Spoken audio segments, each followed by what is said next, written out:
Welcome to another episode of the Sick Career Podcast. Today, I'm really excited to have from Orlando, Florida, originally from Colombia, and he'll tell us a little bit about that story, Daniel Botero. I met Daniel like I meet pretty much every one of my guests on this podcast through LinkedIn.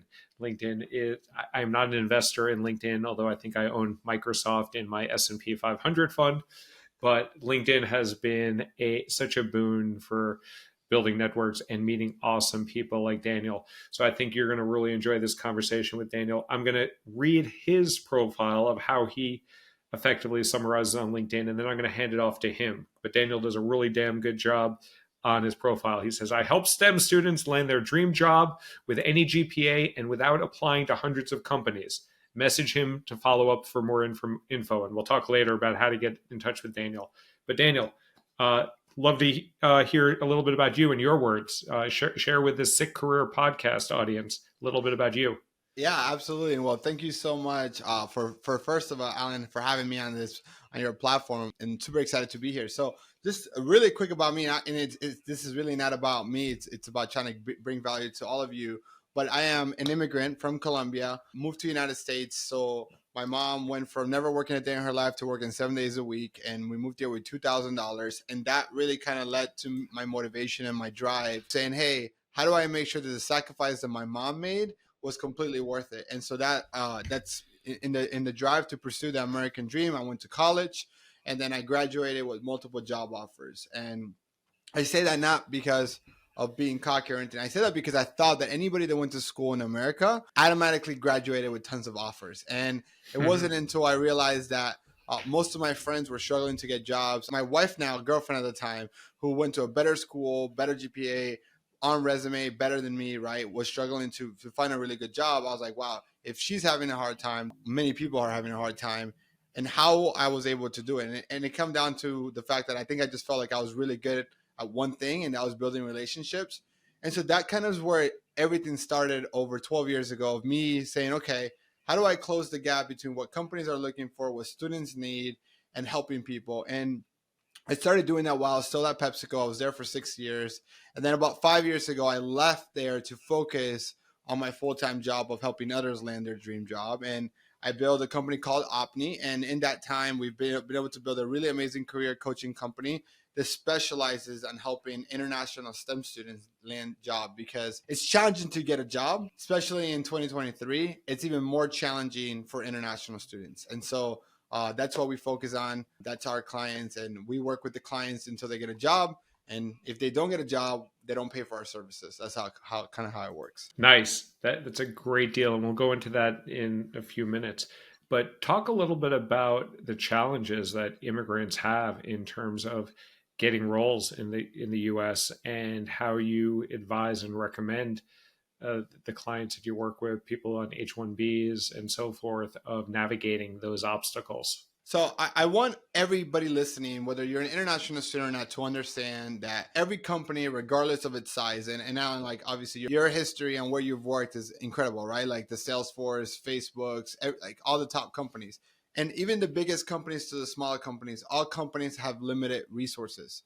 And so when they're making a hiring decision, they're making an investment. And when they're looking to hire an international student, that investment is a little bit higher, both because when you look at an investment, you look at two things: the risk versus the reward, right? And so not only can they do the job, but what's the risk of them being here for at least 2 years so we break even? And so when you add the complexity of being here, an international student in an F1 visa, which if you're not an international student, that F1 visa OPT doesn't mean anything to you. But if you are, you know what I'm talking about. You don't have unlimited amount of time to get a job. You only have like 60 to 90 days to get a job. And once you graduate with a degree in America, depending on your major, you might only have 1 to 3 years to work here, an authorization.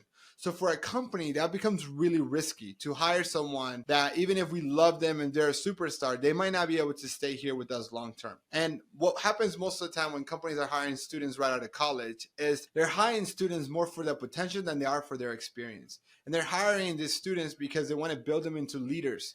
That's whether it's software engineer, data analytics, customer service, sales. You're trying to build these individuals to be the future leaders of the organization. And when these individuals who are very talented only have a limited time, it makes it a lot riskier to hire those individuals. So they face those challenges. And that is why less than 40% of all companies actually are willing to go through the sponsorship process of extending their work permit from 1 year to 3 years to being here for longer than that. And that's the H-1B process. And that becomes a lottery. So we can even talk more about that if you would like. Yeah, do talk a little bit about the H-1B and the OPT and the visa statuses, because I have hired international people. I've hired people at Facebook and Google and Salesforce, all with visa, I would call it challenges, because when we were hiring people, I needed to work with different organizations within the company on the immigration side. And frankly, even at those companies which do hire lots of global talent, we messed it up. I almost had to retract an offer for an amazing candidate that we're recruiting over from Amazon to Facebook, and we almost botched it because of the visa situation, even though she was totally up and honest with us along the way. But share a little bit about the different visas and the differences between them. One of the biggest actually exports that America has, and you probably don't ever realize, is higher education. So hundreds of thousands, if not millions of students from around the world, primarily from China and India, are like the top two big countries that bring in students, come and get educated in America.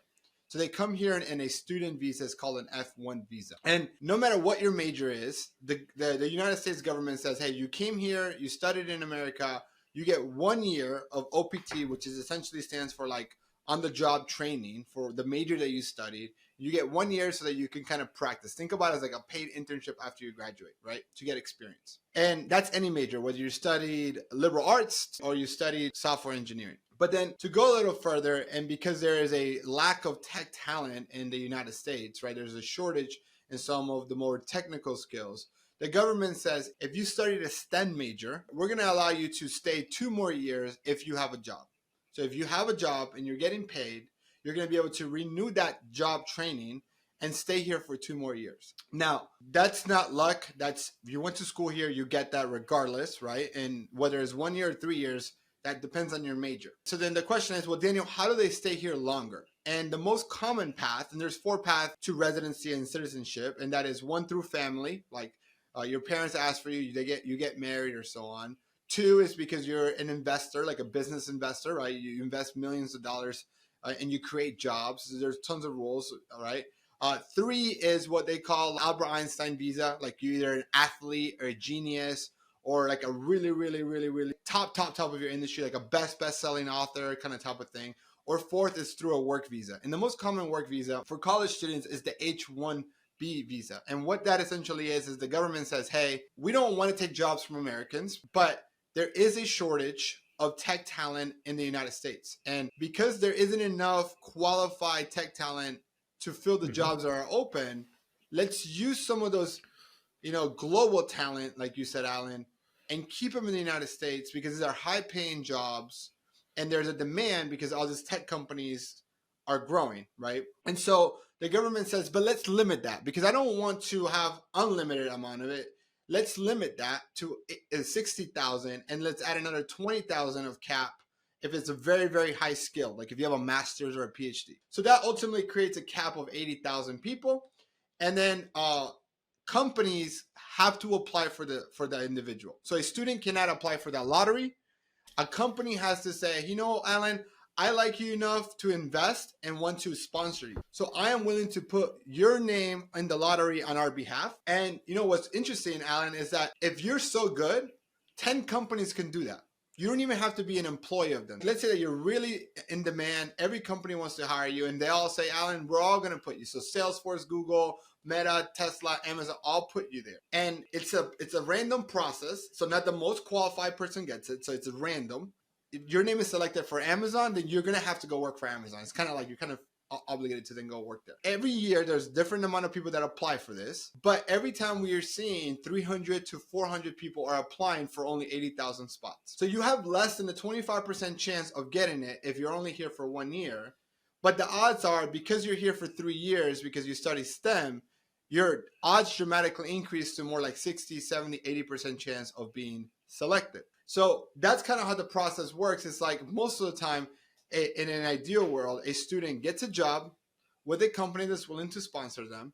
and they get 3 tries in this lottery. And if they don't get selected, they either have to go back to school and redo this process all over again, or B, go back to their country, or C, get a visa from one of the other 3 ways I told you: family, investment, or they're a genius, right?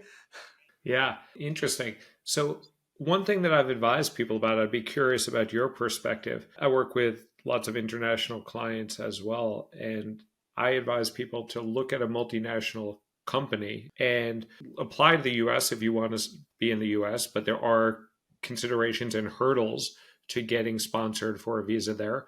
But if you're maybe from India, also look to work at Google in India. You can look in the States, you can look in India, and there could be an either easier path in for you in India. It's not like there's reasons why people want to work in the States versus India or vice versa.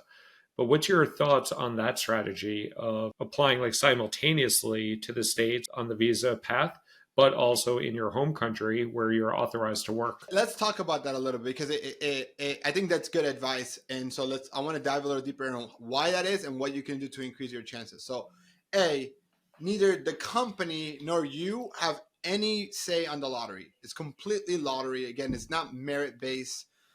So understand that Google has the same amount of chances as my small company with 20 employees does, right? So just so you know that. And so if all 3 tries you go through the lottery and you don't get it, there are options for you. And so I want to walk through those options.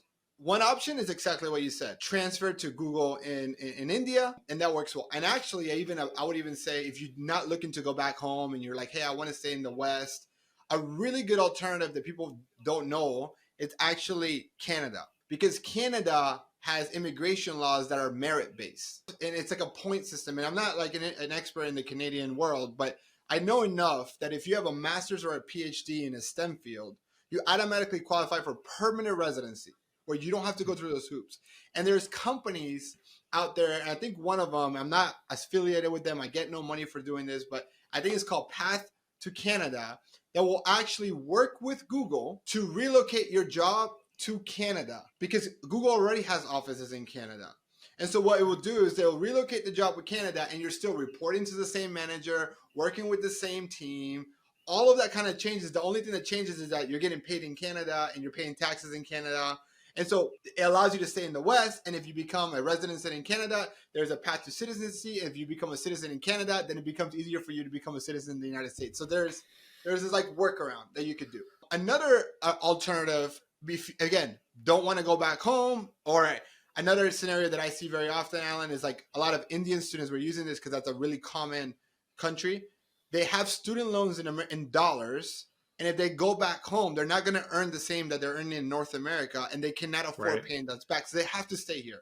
If not, they're in debt for life, right? So another path to do this is there are universities that you can do another degree at night or weekends. And so like, let's say I got a master's in software engineer. I can go get a master's in data analytics, or something that's relevant to my job that will actually help me in the future. And I can work 40 hours a week as a student, and I can continue to do that. So this is the scenario that I'll paint with you. 3 years, went to the lottery, did not get it. I still want to work at Google. I love my manager. I love my team. Google likes me. They want to keep me. So I enroll myself in these universities that are like night and weekends type of thing, to a 1-year master's or a 2-year master's. It doesn't matter. And I'm still working 40 hours a week, going to school and taking like 1 or 2 classes a semester.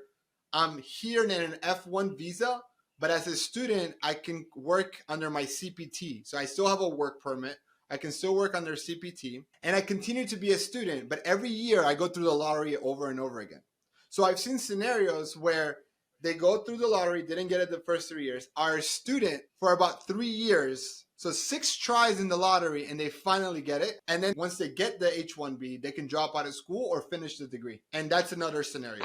So for someone applying to a company, when they ask, do you need authorization, work authorization? If you're a large company, someone like Google or Facebook or American Express or whoever, can they sponsor as many people as they want and put as many balls in that lottery as they want, or does it cost them money? Why wouldn't they put everybody in the lottery, and then they would get someone to work 1 year definitely, and if it's a STEM-based opportunity, for 3 years? So like what's the downside of a company putting almost an infinite number of lottery tickets in this lottery? Let's break this down. The cost itself, it's like right now is $15 to put you in the lottery. So that's nothing. You don't need to get that approved by no one, right? So in terms of Yeah, monetary, we were able to give out like $200 spot bonuses without any right. So like, so support. you putting it up. So the cost of sponsoring someone is around $10,000 to $15,000, but it's not associated with putting you in the lottery. That cost is more associated if you're selected, and that's where the cost comes in. So to your point, Google can submit as many people, and it doesn't matter because they're only bearing the cost if they get selected. And if they get selected, it's worth it because they're going to stay here long term. So the problem is this: you can't just sponsor any job. So let's walk through the process. You put in the lottery, you get selected. What happens next? There is this form, and I forget the name of the form, but it generally is done by a lawyer, and either a company like Google might have internal lawyers that do this, or if you're a smaller company, you hire an immigration lawyer. And the form that they have to fill is essentially proving why there is a lack of people in America, residents or citizens, that can do this job. So if you're looking for a job for like a level entry customer service role or a sales job or some sort of like Apple in the retail store, there's so many people that can do that job that if you file the form and it costs money for the lawyer, that's where the biggest fee is the lawyer fee. And then there's the filing fee, which is a couple $1,000s. It's going to get rejected. And that's where you see that the more technical the role is, the easier it is to be accepted. Virtually 99.9% of all applications in software engineer, data analytics are accepted. It's where you get into the non-technical role. So anytime that you don't have a STEM major, you can pretty much guarantee that the company is not willing to sponsor because they know it's not going to get accepted. So it's not worth the lawyer fee or the filing fee. But when it becomes to a technical role, and the more technical you get, the more likely the company is going to be willing to sponsor. And yes, they'll put everyone through the lottery at that point. So if you're someone that needs sponsorship, when you're applying to a company, like when you click off that box that I need work authorization, that will work to your disadvantage at times, I guess, because the company has to think about, will they invest the resources? Do they think it's likely that they will not only get you through the lottery, but to go through the legal case afterwards? So like by clicking that box, does that put you at a disadvantage versus an American citizen that does not need to click that box? It's not that it puts you in a disadvantage. You're not going to get it. So the way like it works is, let's say you're working at a company and you're the manager. Before the job posted is even posted, the company has already determined if they are willing or not willing to sponsor for that role. So if it's not a technical role, they're not willing to sponsor. And the smart thing to do is to put in the bottom of the job description, we're not willing to sponsor. Because it just wouldn't be approved or the investment is not there. And so that's where if you're an international student, my advice to you is like there's tons of free tools out there, like Chrome extensions that actually will tell you, has this company sponsored for this role in the past or not? And not waste your time on companies that are not willing to sponsor. So all that information is public information.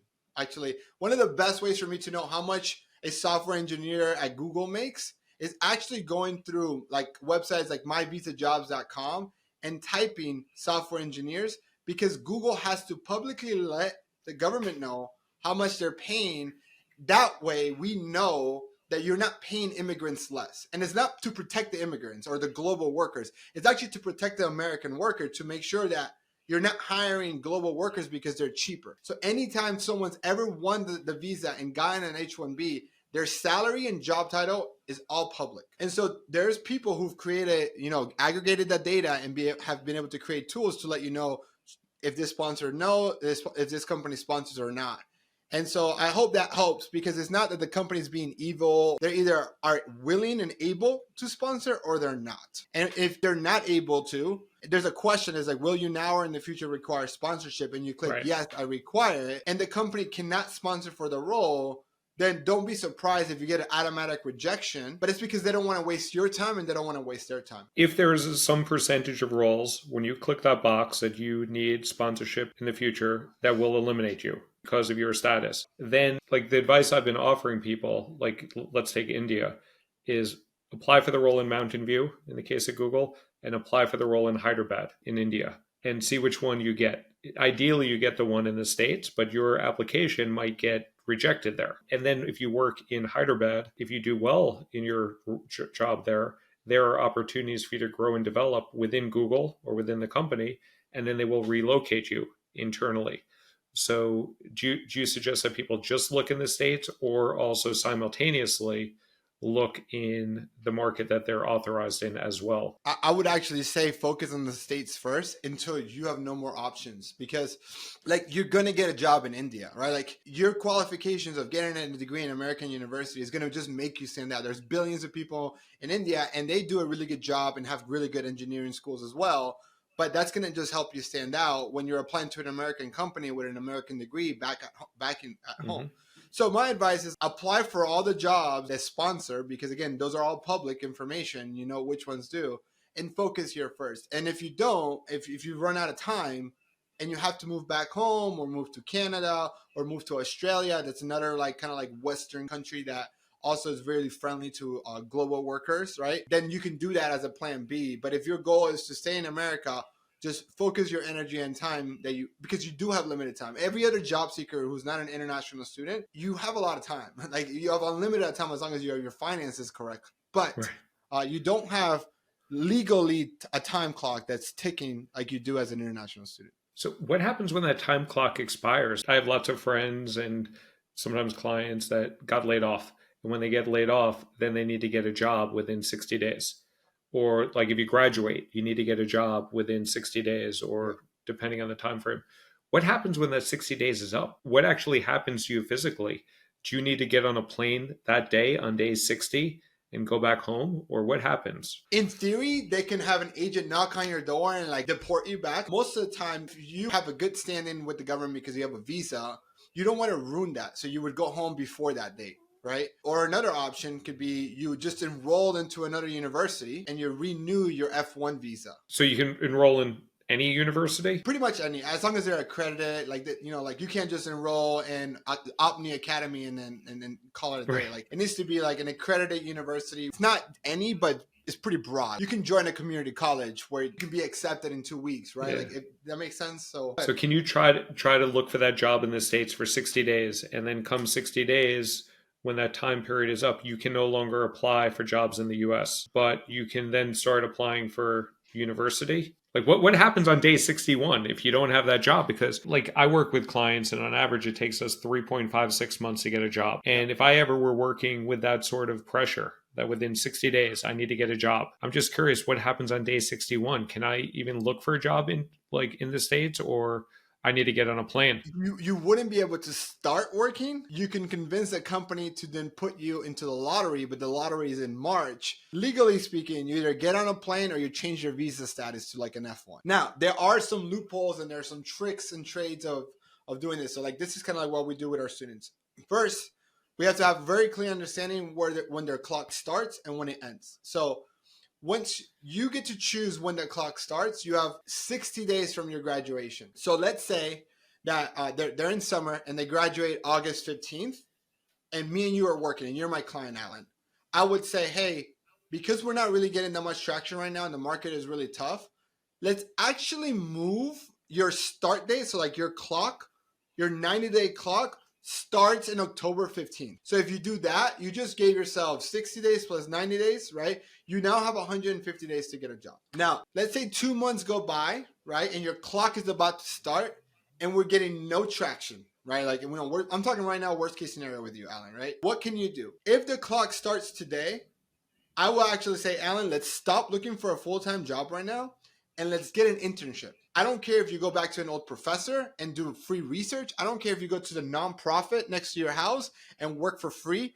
What you need to stop the clock is an offer letter from like a company, whether it's a nonprofit, school. Can it be from Kadima Careers? Yes, you could give them an internship. I've given clients internships, but I don't want to go and mess anything up with immigration. So I say, hey, for 20 hours a week, you have to work on a project that's related to your major. Right. Because if immigration comes to me, I can be like, yep, This is the project Alan was working on. He's a data scientist and he's helping me organize all this data. I stop his clock and now he has more time to look for a job. Is there any paperwork I need to do as Kadima Careers? An offer letter. So, but an offer letter is easy. Yeah, I get it. Yeah. So I just need to put something on Kadima Careers letterhead and say, hey, Daniel, I'd love to hire you as an intern, 20 hours a week, doing something aligned with your, like you're a data scientist, so I need some data done. Like you literally walk through like what they're doing, like kind of like the task of a job description.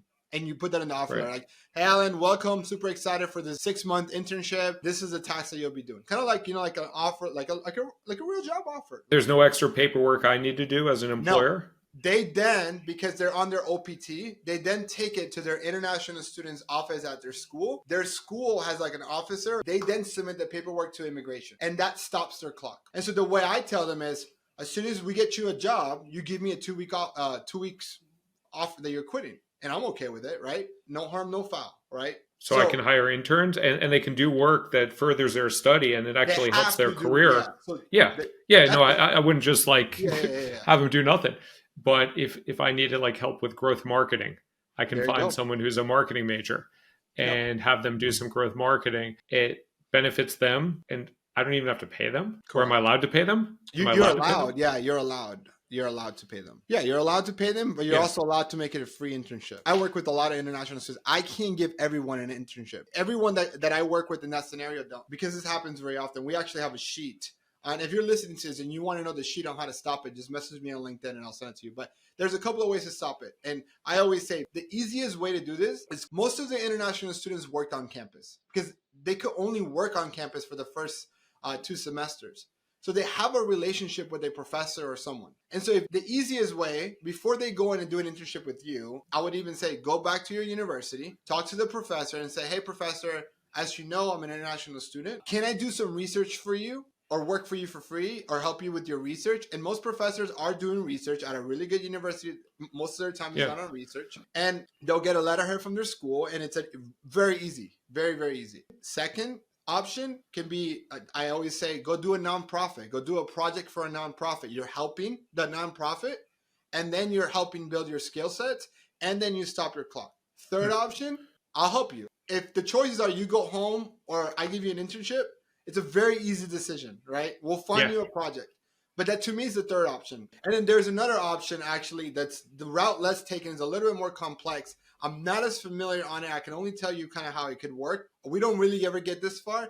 Is you can actually start your own LLC and do a business as long as it's related to your major. And that also stops the clock for you. Is it like you essentially give yourself your own offer letter, right? I go to Florida, so sunbiz.org, create an LLC, right? Legit business in the United States. Anyone can start one. And then I give myself an offer letter and then I submit that. And that actually, that works. That's legally. And you can close the business once you get a job. What about people that lost jobs? So like 18,000 people lost jobs at Amazon. I've heard lots of stories. Some of them were on visas.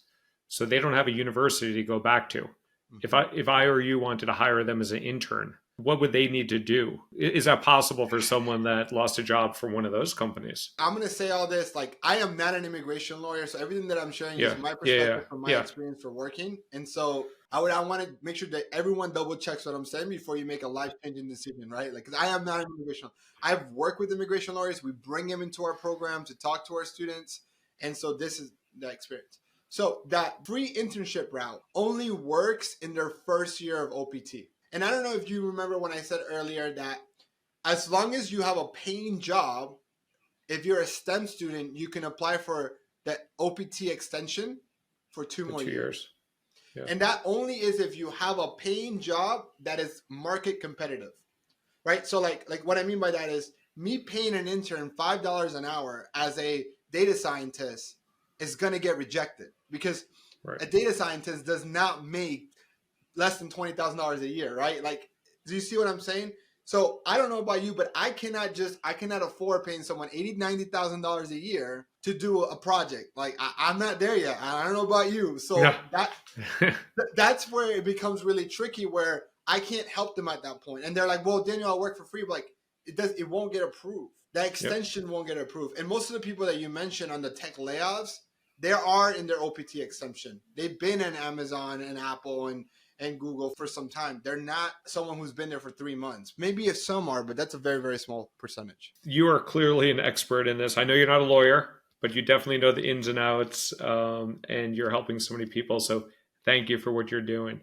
I just want to pivot quickly to one question that I have that's not immigration related. You have on your LinkedIn profile, and I know from talking to you in the past, you're really good from a strategic perspective of helping people land jobs. And you say you know how to instantly beat over 85% of all other candidates at landing jobs. I don't know if you're okay sharing some of your secret sauce here. What are some of the tips for anybody, whether they're on a visa or not, of how to beat 85% of all other candidates and landing a great job? Yeah. So the reason I even how I come up with that number is not like I just made it up and it sounds cool as a marketing strategy, right? If you look at like the data and the analytics of saying, okay, on average job, you get about 250 applications. That's an average. If you're going for the top tier companies, they probably get thousands of applications. Well, they do, not even probably, they do, right? So what I'm saying is if you can get to the interview, because 250 people apply and only 5 to 10 people get to the interview, you're going to instantly beat 85% of people. And so what I'm saying is most people are so focused on the applying and trying to just apply, they don't figure out or spend enough time on how to get to the interview. That whole theory is, how do we get you to the interview more often? How do we get you more? And to me, it comes down to visibility. And visibility becomes more important than ability to get to the interview, right? Because if you're just applicant 237 and you did nothing else but submit online, it's going to be very hard for you to get a fair shot at it, because either the system or even if a recruiter looked at your resume, they're only spending 7 seconds to a minute. Like, they're not spending a lot of time. So that's where focusing on the networking and getting visibility to your application becomes key. And this is especially true for international students who are very talented. And, I would even say, like, technically speaking, probably even more talented than most of their American peers, because they're coming from their country with 3, 4, 5 years of experience already. Right. And so they have the technical skills, but they don't have the visibility. And so that's where I mean by that. It's focusing on the networking. So I have a rule. It's called the 10-5-1 rule. What I mean by that is focus on 10 quality applications a week. But for every application, and before you submit the next one, I want you to find 5 people that work in the company you apply to. And not just any 5 people. I actually want you to find the people that have the same job that you just applied to. So you apply for a software developer in the Android team in Google Mountain View. I want you to go to LinkedIn, put software engineer, search people, filter to Mountain View, filter to Google, and then go search it. There'll probably be like still hundreds of people. And then I want you to go through those hundreds of people, and I want you to find people who just got into that job in the last year. And the reason why I'm saying that is because those people are going to be most likely to reply to you than a senior manager. And I want you to just start there to build your confidence. And the reason I want you to do them is because most likely they know how it feels to be in your shoes, because they were not in your shoes not too long ago. And most likely you have way more in common with them than you do with the recruiter, because they also studied your major. And if you can find international students that do that, then you have that commonality. And the more you have in common, the better. And then the last tip, make sure they're active on LinkedIn before you send a message. Right, so you go to activity and you see when was the last time they liked, posted, or anything like that. And then find at least 5 people. The more the better, but start with 5. And if you could do that and you send a personalized message, not copy and paste the message because you want efficiency, and make that message about them and something you found in common, like, hey, Alan, came across your profile as I was applying for software engineers level entry at Google. Notice that we're both from India and you just started there a year ago. We'd love to connect and learn your journey. Commonality. What you're going to find statistically, because we track all this data for our clients, is that you're going to get around a 60% reply rate. So out of those 5, at least 3 to 4 of them will definitely reply. And out of those 3 and 4 replies, one of them should lead to a conversation that then can either lead to some sort of a referral or at least advice and visibility on who to talk to next. And so when you apply to 10 companies and you network with 5 people, that should lead to 1 conversation per company. And what we find is that about 10 to 20% of your applications turn into interviews. So if you're following this 10-5-1 process and you're doing this for 4 or 5 weeks, what you're finding in a matter of 4 or 5 weeks, you're having 1 to 2 interviews with really great companies. And then in less than 12 weeks, you start getting offers. And so that's kind of like our process in a nutshell. And it's all about the relationships. Mm-hmm. And we teach that here at Academic Careers too, as well. We have the 40, 30, 20, 10, 5, because I like to complicate things with more numbers.